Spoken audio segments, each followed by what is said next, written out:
I think I'm just going to start doing live videos, and the reason why is because I don't have to, record it and then upload it, which causes me a lot of extra time. So really, I don't care if you watch it live. I would prefer that people watch it though. But anyway, I've got an idea. The best solution for America moving forward. And it's a simple solution, but it requires all of us. All of us. Here's the solution. Here's how you fix America. Hit the reset button. What do I mean? From today, moving forward, forget everything that you know or believe about politics. And I know that's not going to be easy to do, but let's pretend from today moving forward that you don't know anything about Donald Trump. Let's pretend you don't know anything about Joe Biden. Let's pretend you don't know anything about QAnon. Let's pretend you don't know anything about Black Lives Matter. Let's pretend you don't know anything about Antifa. Let's pretend you don't know anything about Kamala Harris. Let's pretend that you don't know anything about Marco Rubio, Ted Cruz. Let's pretend you don't know anything about Nancy Pelosi, about Mitch McConnell. Let's pretend you don't know anything at all about these people that you have heard about on TV for years. Okay? Once we complete that step, here's the next step. Stop getting your opinions from other people. Be an independent thinker. What does that mean? That means turn off Rachel Maddow. That means turn off Jim Acosta. That means turn off Chris Cuomo. That means turn off Laura Ingraham, Sean Hannity, Tucker Carlson. Stop getting your opinions from other people. Be an independent thinker. Stop for just a second. When somebody says something, let's say, okay, so for instance, Marjorie Taylor Greene, or whatever her name is, that new QAnon lady who got elected to the House in Georgia, said that she will immediately file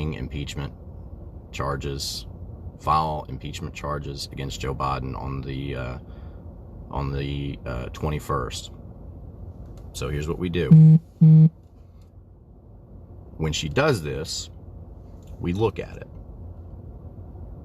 and we pretend we don't know anything about what she's talking about. And we read it with an open mind, myself included. And we think to ourselves, how do I feel about this? And if our answer to that question is, I don't know how I feel about this, then don't go to the comments and find someone else who has an opinion. Because if their opinion is wrong, and you believe it without looking more into it, then that opinion becomes like a poison. And poisonous opinions spread. And I think that's how we got where we are right now. Because this is not a conservative issue. This is not a liberal mission.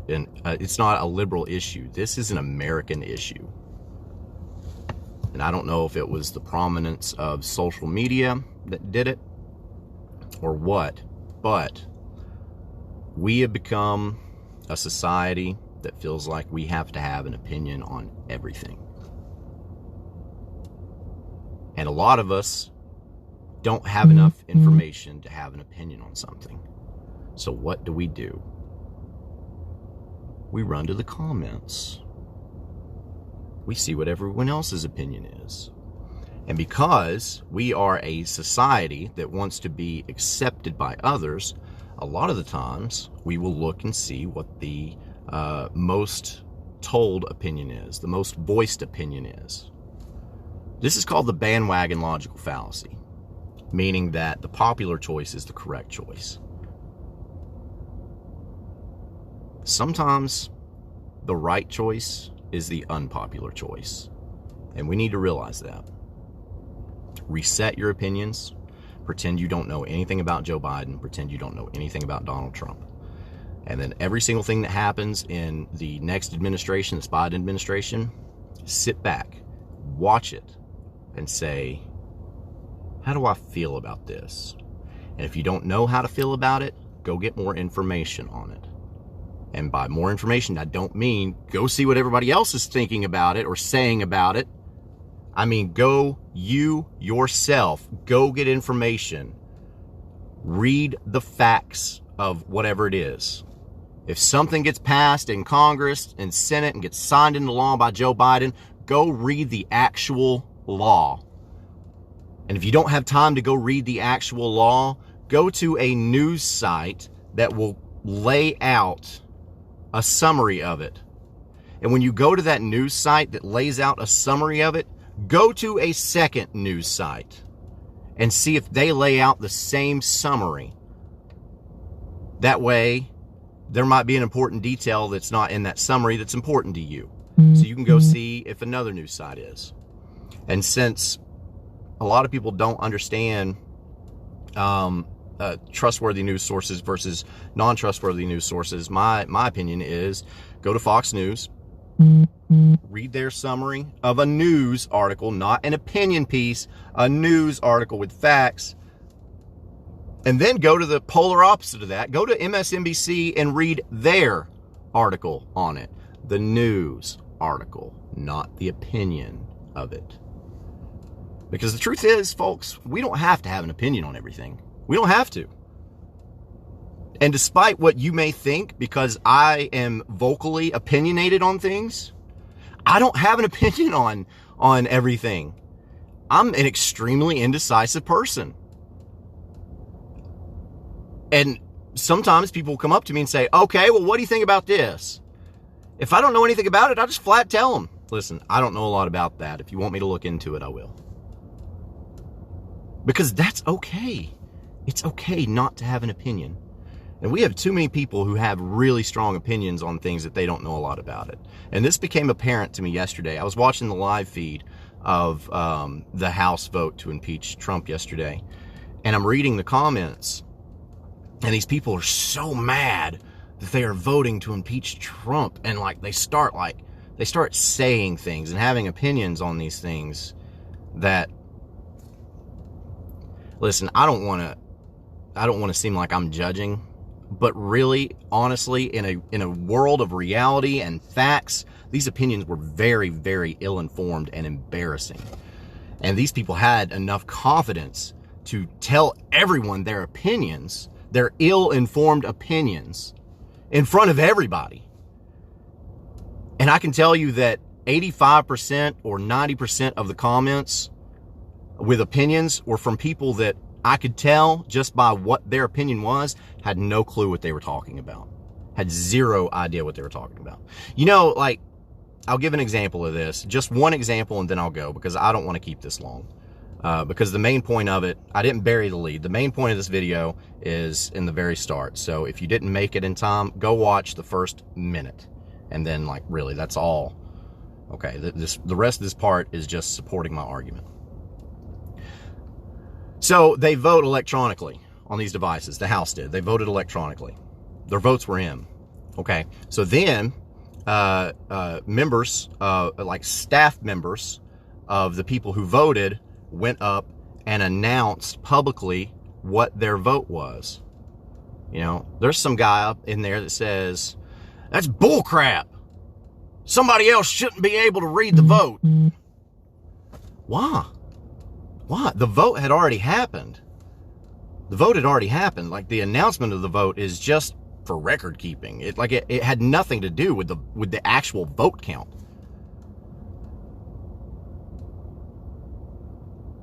And then people were like, I can't believe they voted to remove Trump from office right now. Oh, well, he only had 7 days left anyway. No, impeachment doesn't mean Trump is removed from office. That's not what that means. And, like, people didn't understand how impeachment worked. Donald Trump was impeached last year, this time last year, 365 days ago. If you have that strong of an opinion on how government works, why don't you know how impeachment works? We don't have to have strong opinions on things. And before we have a strong opinion on something, we need to get all the information. We need to gather all the information we possibly can first. So that's what I think is one of the biggest issues in America. Because I have a feeling that those ill-informed opinions, no, let me rephrase that. I have a feeling that those aren't the only places people have uninformed opinions. I have a feeling that we've been told to hate certain politicians for so long that we carry that opinion without even knowing anything about them. The same thing can be said for like Donald Trump. If you hear long enough from enough people that Donald Trump is a terrible person or he's a bad president, but you don't know that yourself, it's not okay for you to have that opinion. It's not okay for you to have the opinion that Donald Trump is a bad person or a bad president if that opinion isn't yours originally. Same thing with Joe Biden. Because it's all over Facebook. Joe Biden is a pedophile. Joe Biden's a child sniffer. Joe Biden this, Joe Biden that. Joe Biden's got dementia. Like, really, guys, you need to quit with this stuff. You need to quit with it. Because it's not good. Okay? It's not good. Joe Biden doesn't have dementia. Joe Biden is 78 years old. That's true. And that's a knock on him. Because as people age, they decline cognitively. Okay? Joe Biden also has dealt with a stutter his entire life. So public speaking probably isn't going to be his strong point. And he struggles with it. And you can tell when he's really, really trying hard to not stutter. You can tell that. Be fair to Joe Biden. Just be fair to him. And then I hear this deflection. Well, people weren't fair to Trump. Correct. And that's not right either. And my message is to those people too. I don't care who the president is. I don't care who it is. I don't. If it's Republican or Democrat, you need to stop, sit back, and give that person an opportunity to move the country forward. Because whoever the president is, if they succeed, we as American citizens all succeed. So, challenge yourself, forget everything you know, and scrutinize Joe Biden with a blank slate. Because I promise you, if Joe Biden signs into law something that I don't agree with, I promise you, I will let you know that I don't agree with it. I promise you. And people have pointed this out to me thinking that, like, I won't. Well, Joe Biden did this. Joe Biden did this. Like, yeah. I don't like that either. You got me. You didn't own me. Like, the president, no matter who the president is, they should always be under scrutiny. And if Joe Biden, the example that I was given just yesterday, if Joe Biden is for repealing or abolishing Section 230, I'm against that. I'm not afraid to say that. It's okay to not like things that presidents do. It's okay. It's okay. And it's okay not to have a strong opinion if you're not well informed on the topic. So let's work this year, 2021. Let's work this year on being less opinionated. Because the more opinionated you are, the more emotional you can be about it. The more emotional you are, the less logically you think about things. And that's a psychological fact. Don't be emotional. Be logical. Scrutinize Joe Biden. Scrutinize him. If you don't like something he does, it's okay. It's perfectly fine. And in the same token, he might do some things that benefit you, that you like. And if he does, don't be afraid to praise him for it. Because a president that succeeds is good for all of us. That's my fix for America. Be sure, if you want to, go ahead and leave a comment. We'll talk about it. We'll discuss it. And let me know what you think about that. And please, though, please, don't deflect. Don't deflect. Don't, if you're offended by me saying, hey, you need to do this, don't say, well, the other side, I don't want to hear about the other side. Don't want to hear about them. Because they got to do better too. That's why I'm saying starting right now, let's blank slate this thing for the next 4 years, and then let's see what happens. It's good for America. Thanks, guys.